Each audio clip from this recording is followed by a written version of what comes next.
So affirmation, I'm not affirming something to be something which I am not. I'm affirming something which I am. I'm not affirming something, I'm not trying to be peace. I am peace. I forgot, so I'm reminding myself. I'm not trying to be something which I am not.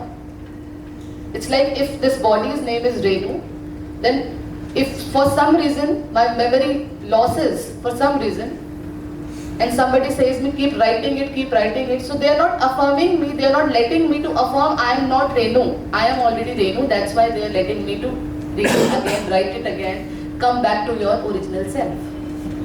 So affirming doesn't mean you are affirming something which you are not.